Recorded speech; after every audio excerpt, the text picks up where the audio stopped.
Now that we've connected the ancient Greek world to the Macedonians and Philip's ability to pull together his empire, as noted earlier, Philip is assassinated at the end of the time period that he had just conquered the Greeks. In 338, he had conquered the Greeks. 2 years later, he's assassinated under rather mysterious circumstances, but his immediate heir is Alexander, and you'll see him depicted here on a modern coin. Alexander then is now going to be the instrument, the vehicle by which this idea of unifying all Greek and Greek-like peoples to launch itself into a major empire against a major war against the Persian Empire. That's the next step in the process here. So Alexander now is going to be setting off to make his father's dream come true.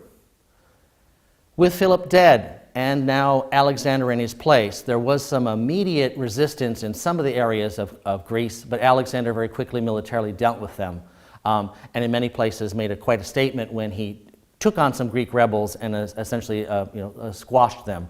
But the unity now is here again.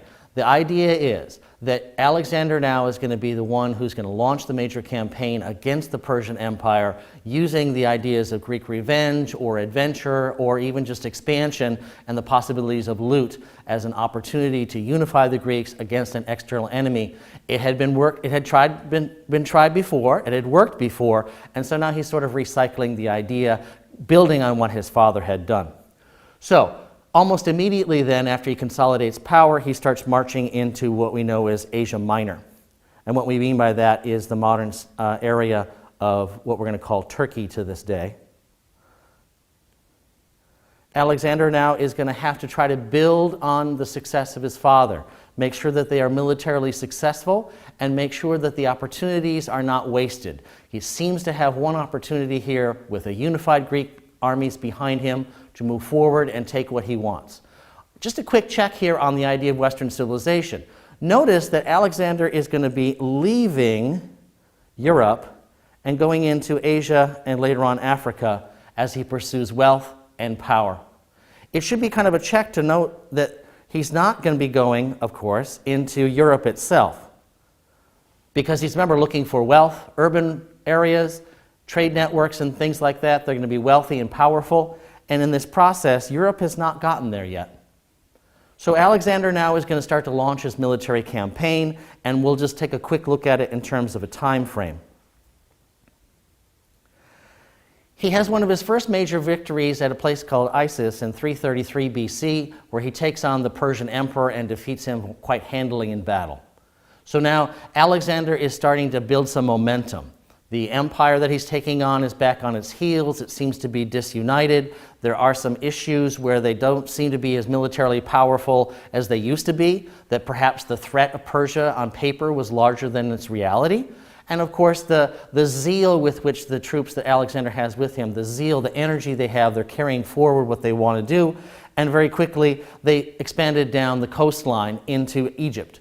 Egypt gives up without a fight, essentially surrenders itself to the powers of Alexander, and immediately Alexander takes on the idea of a pharaoh.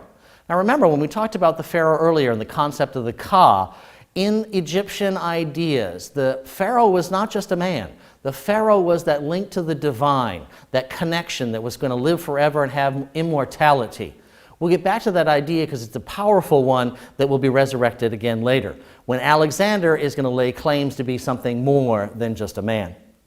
From there, they redouble their efforts to go back after the Persian Empire directly, and from there they march through a series of battles. They're very victorious across Persia, across the modern states of Iran, and into the edge of what was modern-day India. So that by 326 BCE, right, Alexander now has traversed all the old empire of the Persians. He's taken over the great Egyptian empire. He is, of course, built on the Macedonian and Greek empires that he and his father had created and maintained, and now he sees himself as the master of all the known world. Now, when we looked at that map earlier, the empire was not the whole world, but from the perspective of Alexander and of the Greeks, the known world was that which they knew in terms of the Greek trade network, places where there was significant power and wealth. And remember, the Greek idea that everything that is Greek is powerful and good, and then everything that is not is barbaric or barbarian, that fits into this mentality. They see themselves now as masters of all the best parts of the world, with some minor peripheral issues and other states around them, but almost discounting them as unworthy of consideration. Alexander then is now on the edge of Egypt. He's on the edge of India, and he's going to be heading back towards Egypt. He's going to be heading back into the major part of his empire because his army rebels.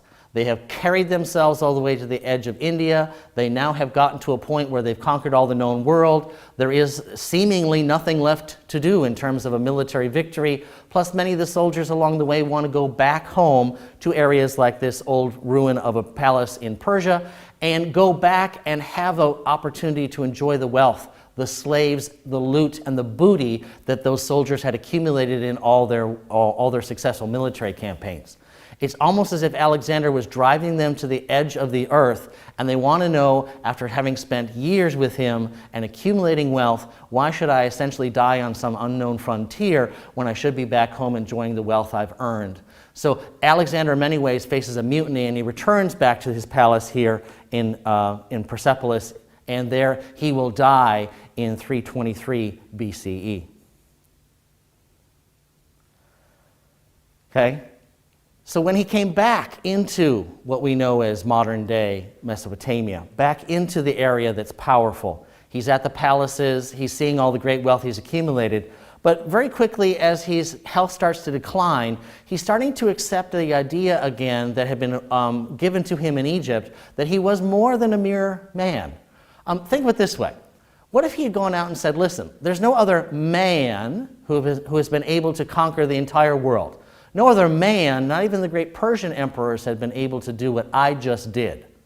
Now that sounds like a great boast, and it was of course true, but what if he took it to the next level? Building on the idea that he'd been labeled the pharaoh, the link to the divine, and something more than a mere man, that's where it gets interesting, because Alexander starts to think of himself and ask people to think of him as a son of Hercules, as one of the great Greek heroes, the strong man who had been linked to the gods and goddesses, right? That he is the connection back to the Greek gods and goddesses that live in Mount Olympus, especially in this case through Hercules to the father god Zeus. Now Alexander's laying claim to the idea that he's more than a mere man and that he is a god. Now, that's the same kind of idea we've seen before in Egypt with the pharaoh. We've also seen it with that really close connection that King Hammurabi had with the god Shamash back in Mesopotamia. So these Asian and African ideas about the political leader also becoming or being more than a mere man are ideas that we will carry forward into Western civilization, and increasingly we'll talk about the idea of divine right theory and things like that are under the idea of why a monarch is in charge, that there's something divinely inspired or chosen about them, and we'll get back to that idea in time. Another couple of clear issues that come out of Alexander is he has now built a very large empire controlled by Greeks through their cities, through their trade networks. And so now the entire Greek world, all right, the Hellenistic world as we're going to refer to it, and that means Greek-like, there is now an empire, essentially, of Greeks who stretches from the edges of India to the edges of Bulgaria to the edges of Egypt and Libya, all the way through the states that are of the modern Middle East. He has constructed this massive empire, building on what his father had done, of course. His military successes and strategies were amazing, and hopefully your book will provide you with some of the more details on how he did those things.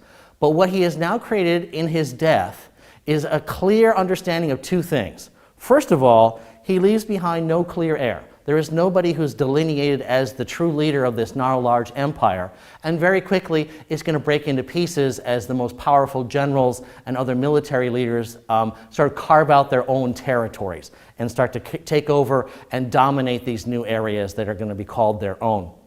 The other issue here, and this will be of a longer lasting thing. Remember, we now have a Hellenistic world. We have a world where all the Greeks are connected through their various trade networks. They have a common language, a common urban culture. They like the idea of the polis. This is now going to be the time frame where Greek ideas are going to spread very widely across the world. They're going to do a lot of cultural borrowing with some of the peoples they encounter, but there's also going to be a split. Urban culture is Greek, it is educated, it is sophisticated, and it is usually a trade depot and a politically driven urban area, while many of the areas of the countryside remain more and more in the throes of the control of the local languages and traditions and cultures. So you're having this sort of Greek veneer, this little thin layer of Greekness or Hellenization at the top of these societies where there are lots and lots of interconnections. You'll, for example, see the creation of a Greek city-state in modern-day Afghanistan. All right? There's a city-state out there with the Greek architecture and the layout of a Greek city because it was on the trade route that the Greeks had established. You're going to see a continuity, a continuation of Greek ideas across many large areas that's going to have a sense of connecting them. Make sure you go back into your textbook and review this area and see the connections of Alexander and all this Hellenization, the creation of a large Greek empire, and then also be sure to take a look at some of those sample questions.